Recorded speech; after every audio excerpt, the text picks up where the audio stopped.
Hello everyone, this is SMA Watts. We are playing some Legacy Tribal War. Look, our opponent is ML Berlin, and we are playing. This is a pure event. We are playing Goblins, and that looks terrible. Let's try and. There we go. It looks better. Though they still say Goblin in giant letters, and it bothers me. All right, let's see. What does this hand do? His hand plays a turn 1/2/2, and then a turn 2/2/2, and then a turn. Actually, I think this hand plays a turn 1 Founder String Desert, but it seems like a reasonable hand, right? So we're gonna not mulligan it. Like on the draw, I might mulligan it because it's a little rough.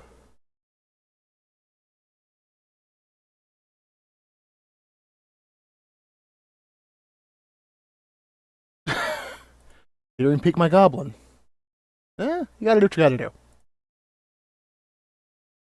Founder Street Denizen.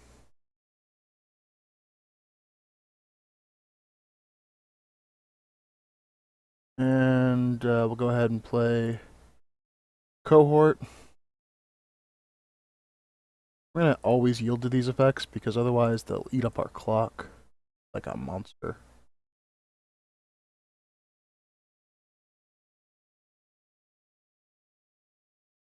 And this sets us up to attack. We play like if he plays only one creature, we can flame slash it and then play one of our guys and attack for 6.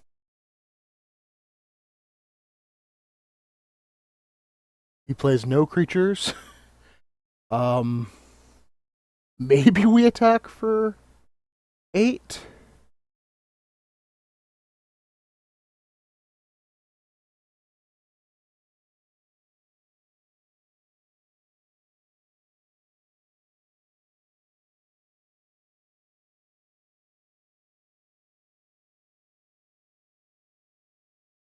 Oh, that's just not fair, is it?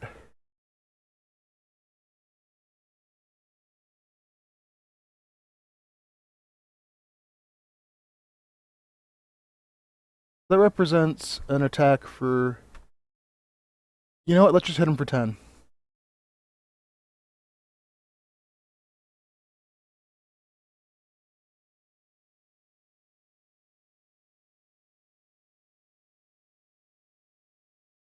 He is also playing goblins.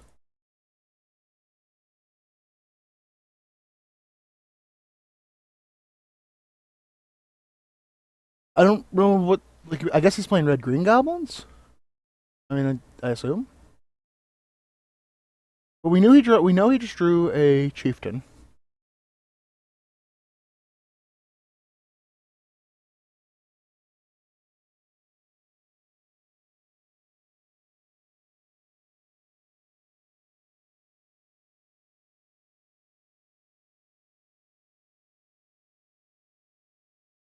Oh, that was turn 3, wasn't it?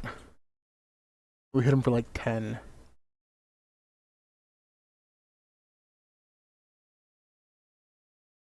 So pretty much, almost no matter what he does, we just flame slash a creature and play out a conscript and I think kill him. Like, okay, he has an incinerate for a denizen. Arguable.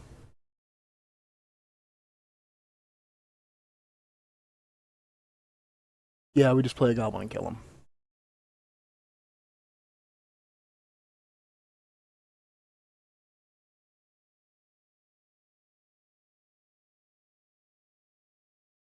And that's 8. Then draw another chieftain. Alright, so that's let's go ahead and go into game 2. No sideboards, obviously. This is a 0 sideboard event.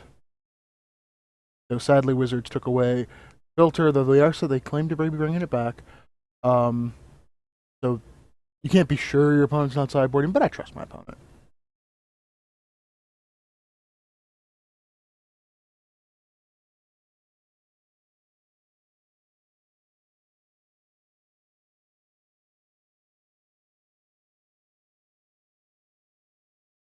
So yeah, that was That was working as intended.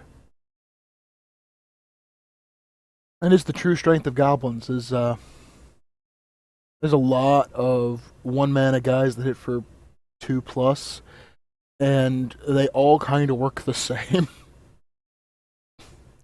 So really, Founder's Denizen is so much better than the cohort and the conscripts because he can swing in for one.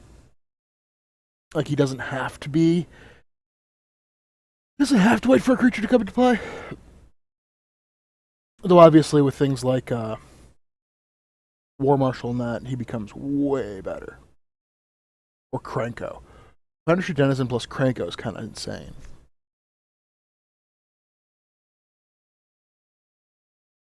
I wonder what's taking. I don't know.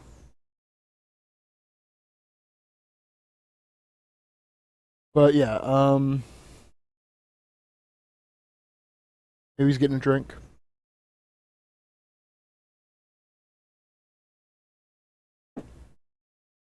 So we'll be on the draw this game. And I think I keep like the last one's actually kind of loose on the draw. Because that one was entirely based upon its speed. Though the fact that our opponent's playing Karoo lands and Teetering Peaks does give us that slight edge of we just have a more consistent mana base. Like for a deck like Goblins, like fetch lands. I understand. Like fetch lands are good because that way it thins out your deck and it makes you a little more consistent in the long game. But I really don't like playing any non-basics actually. It just it dilutes you. Like sure you can cycle a Forgotten Cavern later in the game, or Karuland, let you play a 3 mana spell even though you didn't draw 3 lands, and a Teetering Peaks can get you that extra 2 damage every once in a while. But you are sacrificing something on the front end there. You're sacrificing the fact that the land comes into play untapped. And with a focused deck that has a lot of 1-drops, I don't think it's almost never worth it. Would you like to keep this? I would like to mulligan, yes. A mountain! This is a terrible hand, but I'll keep it because it has a mountain.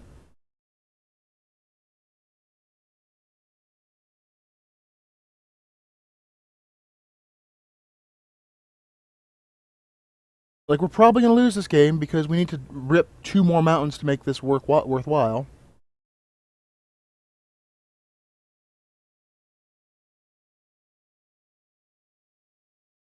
Like, the fact that my ideal draw is mountain, and I think I just get ran over.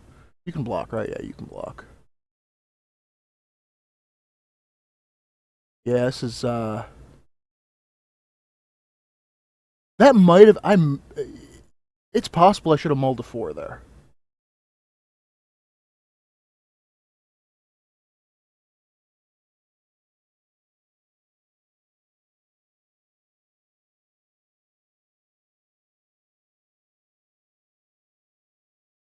Alright, go ahead and swing in, because the worst case scenario, we trade our 1-drop for his 4 mana. Well, most of his 4 mana.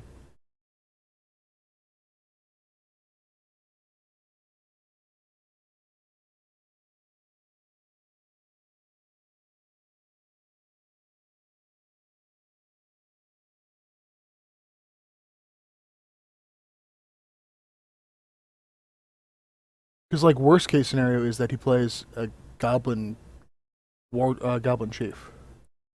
Alright? Yeah, I think he realized that that's actually not a good trade.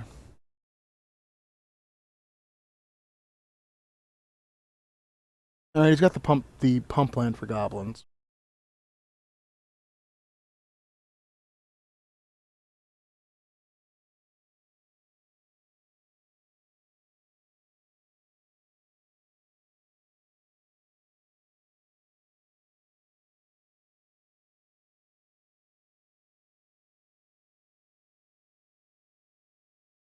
Alright. Well, that could get very out of control very quickly. Fortunately, it only counts for spells that are goblin spells themselves. That's actually pretty good.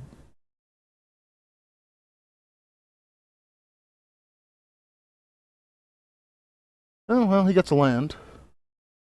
That happens sometimes.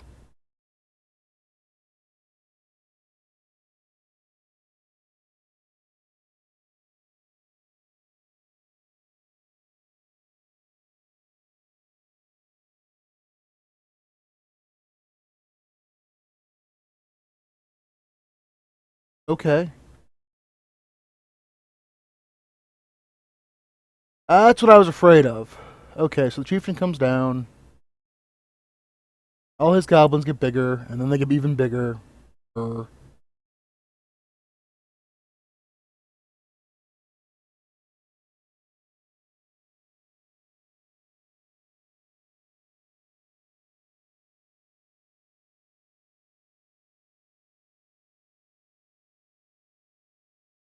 Alright, land.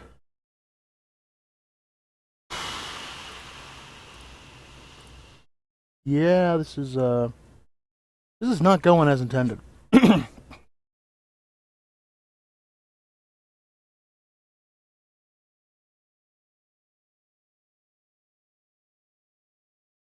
I mean, this is the downside of playing a 17 land deck. Sometimes, you know what? That's enough for me. Just I can't win that. Like once his goblins are 4/4s, I could have double blocked and then blocked another like his chieftain to kill it, blocked another goblin, traded, but the extra I had to have him not draw goblins for that to work. To play first, yes, no. This is actually a very weird keep because this is like I guess I'm just going to keep all of his goblins off the table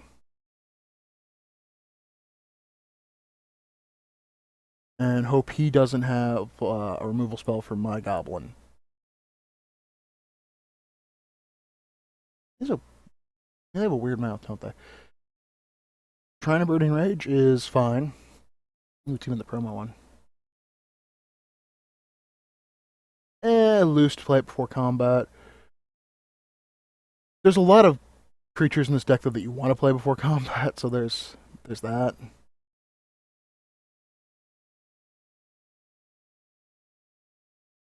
So ideally, a chieftain would be pretty good. Though I think I'd rather draw. Hmm.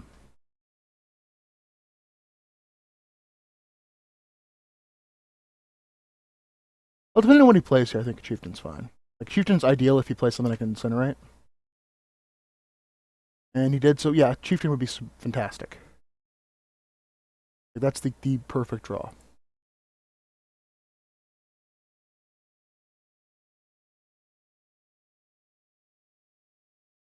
Mountain is a mountain.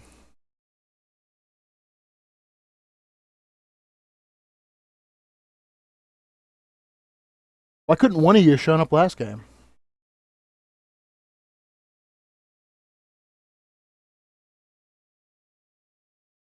Possibly. Hell, I didn't want to save Train Lightning because I wanted to hopefully draw a 3-drop, and I didn't know I'd draw a mountain.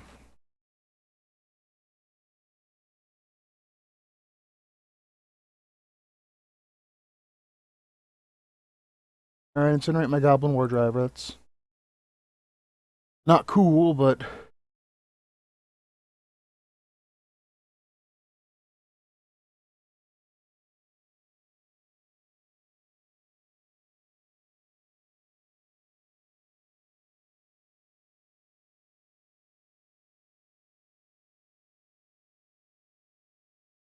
all right.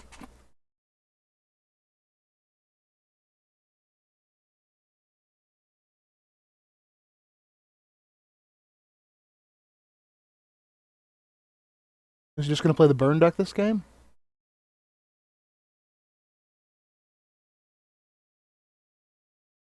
Because if he just plays the burn deck, I don't know if I beat Shrine of Burning Rage. Squee. That is definitely a squee. Ugh. I can't even attack profitably. That's terrible.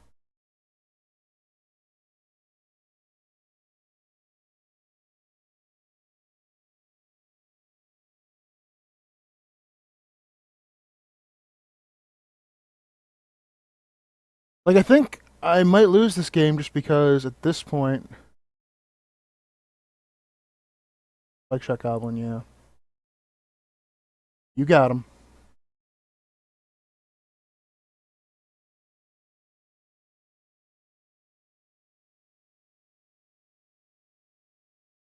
I just keep drawing too much land.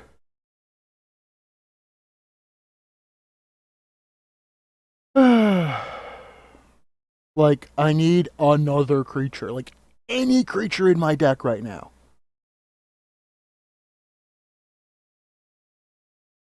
He drew the pile driver.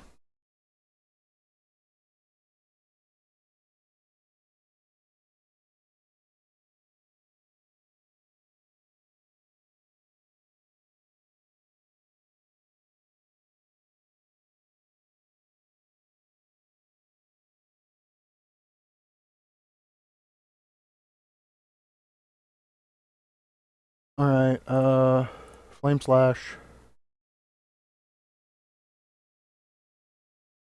Flame Slash. Swing in for.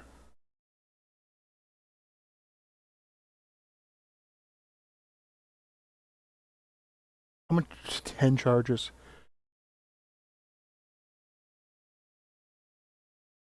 Like, fortunately, recasting Squee is most of his turn. And I think as long as I don't draw a mountain. How's this thing? Creatures. Oh, it's legal? Okay.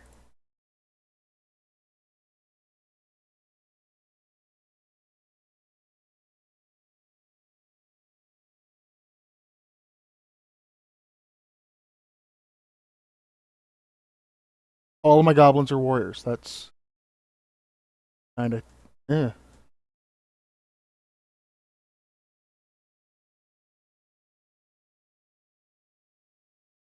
That's. Wow. I did not realize there was a. Fortunately, there's no lightning bolt unless he's playing shock. Well, he's drawing a chieftain. Is not a warrior.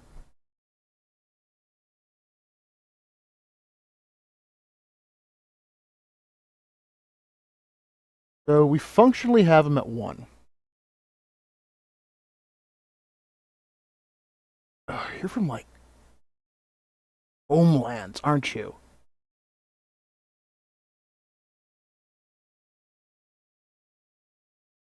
You know, this seems like one of those cards that probably should be on the banned list, but isn't because I don't think anyone knows it exists.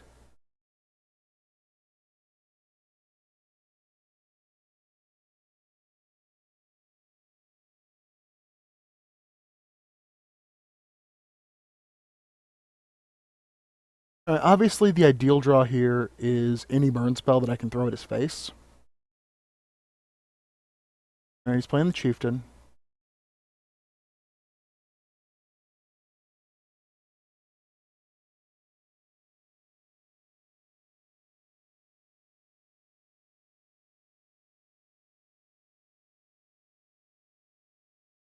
Let's trade.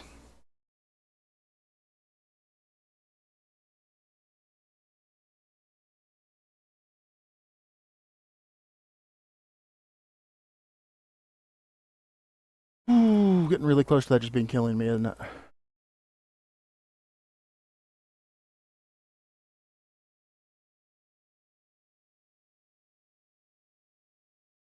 Actually, that probably kills me. Because he plays Squee, plays War Marshal, which, yeah, I'm pretty much dead.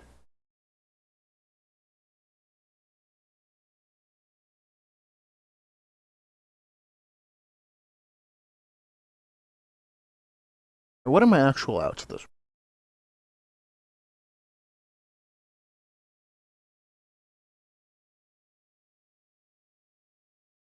No, I don't have outs. Like, technically, I could give myself another draw step to draw a burn spell, but then I don't have a burn spell. We just drew too many lands. Like, I drew over a third of my lands this game, and it just... But I would have got there if I hadn't... Ugh. Oh well. Thank you for watching. I hope you enjoyed it, and I hope you'll watch